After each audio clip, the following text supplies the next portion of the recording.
पंचनामा न्यूज, सर्वसामान्य जनतेचा बुलंद आवाज।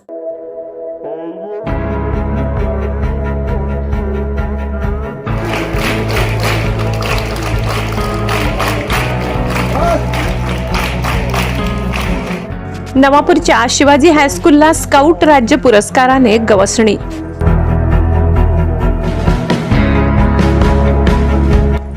जिल्हाधिकारी डॉक्टर मिताली सेठी यांच्या हस्ते 5 विद्यार्थ्यांना पुरस्कार प्रदान, शाळेतर्फे करण्यात आला गौरव। नंदुरबार जिल्ह्यासाठी एक अत्यंत अभिमानाची बातमी। शैक्षणिक वर्षातील राज्यस्तरीय चाचणी यशस्वीपणे पूर्ण केल्याबद्दल नंदुरबार जिल्ह्याच्या कर्तव्यदक्ष जिल्हाधिकारी डॉक्टर मिताली सेठी यांच्या हस्ते विद्यार्थ्यांना प्रतिष्ठेचा स्काउट राज्य पुरस्कार प्रदान करण्यात आला। या गौरव सोहळ्यात श्री शिवाजी हायस्कूल व कनिष्ठ महाविद्यालय नवापूर येथील 5 विद्यार्थ्यांनी आपला ठसा उमटवला। विजय नीलमकुमार पाठक, धनंजय पंकज गुलाले, वेदांत प्रवीण कुलकर्णी, गौरव मनीष गावित आणि यशमित दीपेश पाटील या गुणवंत विद्यार्थ्यांचा यात सहभाग होता। त्यांना उपस्थित मान्यवरांच्या हस्ते प्रमाणपत्र देऊन सन्मानित करण्यात आले। हा महत्त्वपूर्ण कार्यक्रम जिल्हाधिकारी कार्यालय नंदुरबार येथे संपन्न झाला। यावेळी गाईडच्या जिल्हा आयुक्त रत्ना रघुवंशी, गाईड जिल्हा आयुक्त वर्षाताई जाधव, प्राथमिक उपशिक्षणाधिकारी वंदना वडवी यासारखे अनेक मान्यवर उपस्थित होते।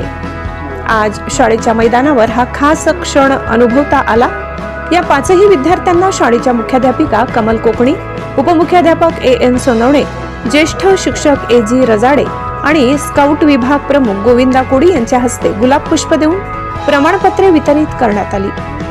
या प्रसंगी स्काउट विभाग प्रमुख गोविंदा कोडी यांचाही पुष्पगुच्छ देऊन सत्कार करण्यात आला। यावेळी गोविंदा कोडी सर म्हणाले की या स्काउट गाईड राज्य पुरस्काराचं महत्त्व खूप मोठं आहे। 10वीच्या विद्यार्थ्यांना या प्रमाणपत्रामुळे 3 अतिरिक्त गुण मिळतात, जे त्यांच्या पुढील शिक्षणासाठी खूप महत्त्वाचे ठरतात। पण त्याहूनही महत्त्वाचं म्हणजे या प्रमाणपत्रावर आपल्या राज्याचे राज्यपाल यांची स्वाक्षरी असते, जो विद्यार्थ्यांसाठी कायम एक प्रेरणास्रोत असतो। या संपूर्ण कार्यक्रमाचे सूत्रसंचालन SM शिंदे यांनी केले। या प्रसंगी मोठ्या संख्येने विद्यार्थी, शिक्षक आणि शिक्षकेतर कर्मचारी उपस्थित होते।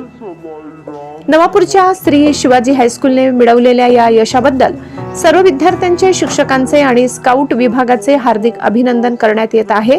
हे यश इतर विद्यार्थ्यांसाठीही प्रेरणादायी ठरो अशी अपेक्षा व्यक्त केली जात आहे।